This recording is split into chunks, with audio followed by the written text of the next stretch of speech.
នភាពជួរមុខនៅក្នុងសមរភូមិទិសយុទ្ធភូមិភាគទី4ភាគីថៃបានបន្តបាញ់ប្រហារមកលើកម្ពុជាគិតចាប់តាំងពីវេលាម៉ោង 22:00 នាទីយប់ថ្ងៃទី11ខែធ្នូឆ្នាំ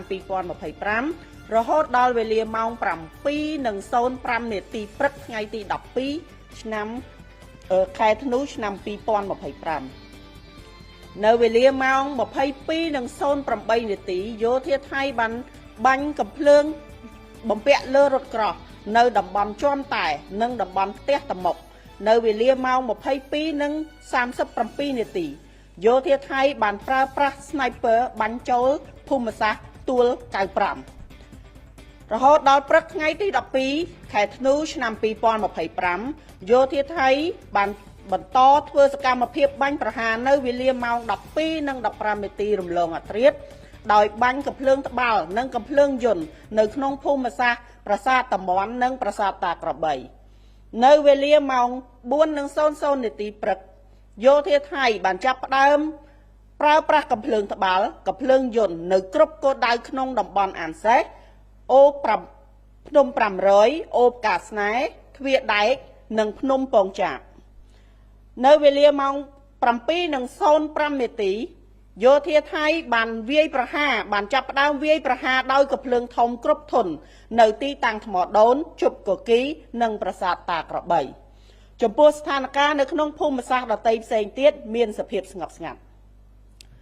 ទី2ស្ថានភាពជួរមុខនៅក្នុងសមរភូមិក្នុងទិសយុទ្ធភូមិភាគទី5ភាគីថៃបានបន្តបាញ់ប្រហារមកលើកម្ពុជាដោយគិតចាប់តាំងពីវេលាម៉ោង 22:00 នាទីថ្ងៃទី11ខែធ្នូឆ្នាំ2025រហូតដល់វេលាម៉ោង 8:00 នាទីព្រឹកថ្ងៃទី12ខែធ្នូឆ្នាំ2025នៅវេលាម៉ោង 22:01 នាទីយោធាថៃបានប្រើប្រាស់បាញ់ផ្សែងពុលនៅក្នុងភូមិសាស្ត្រភូមិព្រៃច័ន្ទនៅវេលាម៉ោង 22:08 នាទីយោធាថៃបានបាញ់ផ្លោងចូលក្នុងភូមិសាស្ត្របឹងត្រកួននៅវេលាម៉ោង 22:45 នាទីយោធាថៃបានបន្តបាញ់ផ្លោងចូលភូមិសាស្ត្រព្រៃច័ន្ទនិងភូមិសាស្ត្របឹងត្រកួននៅវេលាម៉ោង 23:20 នាទីយោធាថៃបានប្រើប្រាស់កាំភ្លើងយន្តបាញ់ចូលក្នុងភូមិសាស្ត្រភូមិព្រៃច័ន្ទនៅវេលាម៉ោង 23:38 នាទីយោធាថៃបានប្រើប្រាស់ drone ហោះស៊ើបការនៅក្នុងភូមិសាស្ត្រភូមិព្រៃច័ន្ទ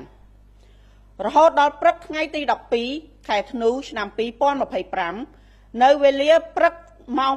6:27 នាទីយោធាថៃបានចាប់ផ្ដើមបើកការបាញ់ប្រហារបាញ់ផ្លោងចូលទៅក្នុងភូមិទំនប់ដាច់នៅវេលាម៉ោង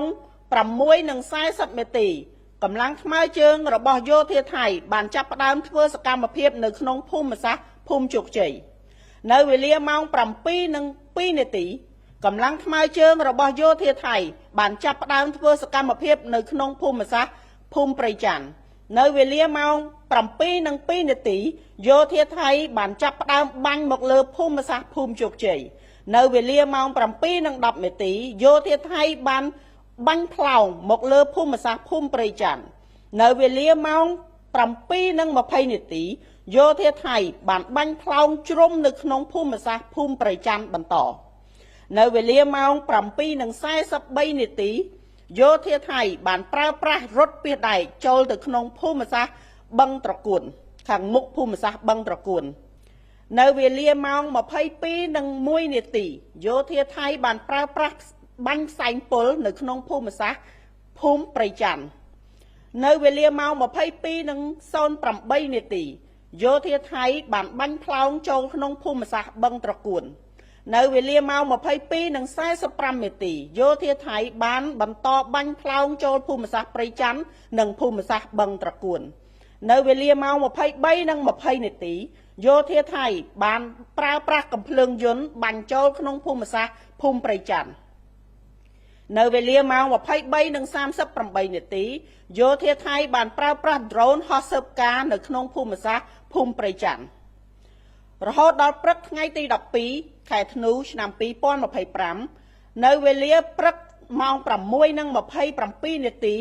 យោធាថៃបានចាប់ផ្ដើមបើកការបាញ់ប្រហារបាញ់ផ្លោងចូលទៅក្នុងភូមិទំនប់ដាច់ នៅវេលាម៉ោង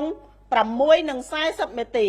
កម្លាំងថ្មើរជើងរបស់យោធាថៃបានចាប់ផ្ដើមធ្វើសកម្មភាពនៅក្នុងភូមិសាស្ត្រភូមិជោគជ័យនៅវេលាម៉ោង 7:02 នាទីកម្លាំងថ្មើរជើងរបស់យោធាថៃបានចាប់ផ្ដើមធ្វើសកម្មភាពនៅក្នុងភូមិសាស្ត្រភូមិព្រៃច័ន្ទនៅវេលាម៉ោង 7:02 នាទីយោធាថៃបានចាប់ផ្ដើមបាញ់មកលើភូមិសាស្ត្រភូមិជោគជ័យនៅវេលាម៉ោង 7:10 នាទីយោធាថៃបានបាញ់ផ្លោងមកលើភូមិសាស្ត្រភូមិព្រៃច័ន្ទនៅវេលាម៉ោង 7:20 នាទីយោធាថៃបានបាញ់ផ្លោងជ្រុំនៅក្នុងភូមិសាស្ត្រភូមិព្រៃច័ន្ទបន្តនៅវេលាម៉ោង 7:43 នាទីយោធាថៃបានប្រើប្រាស់រថពាសដែកចូលទៅក្នុងភូមិសាស្ត្របឹងត្រកួនខាងមុខភូមិសាស្ត្របឹងត្រកួននៅវេលាម៉ោង 7:57 នាទីយោធាថៃបានបាញ់ផ្លោងចូលក្នុងភូមិសាស្ត្របឹងត្រកួនចំពោះស្ថានភាពនៅក្នុងភូមិសាស្ត្រដទៃផ្សេងទៀតមានសភាពស្ងប់ស្ងាត់គួរឲ្យស្កត់សម្គាល់ផងដែរថានៅថ្ងៃទី 11 ខែធ្នូឆ្នាំ 2025 សកម្មភាពដ៏កម្រោលរបស់យោធាថៃនេះបានបើកការបាញ់ប្រហារដោយមិនរើសគោលដៅបាញ់ចូលក្នុងភូមិឋានរបស់ប្រជាពលរដ្ឋរស់នៅជាពិសេសបាញ់ចំសាលារៀនរបស់កុមារនិងមន្ទីរពេទ្យបាញ់ផ្លោងចូលប្រាសាទតាក្របីនិងប្រាសាទព្រះវិហារដែលជាទីសក្ការៈរបស់កម្ពុជានិងជាបេតិកភណ្ឌរបស់មនុស្សជាតិទង្វើដ៏សាហាវនេះបានបង្ហាញពីភាពអសិលធម៌ដែលបង្ហាញពីការប្រមាថមាក់ងាយដល់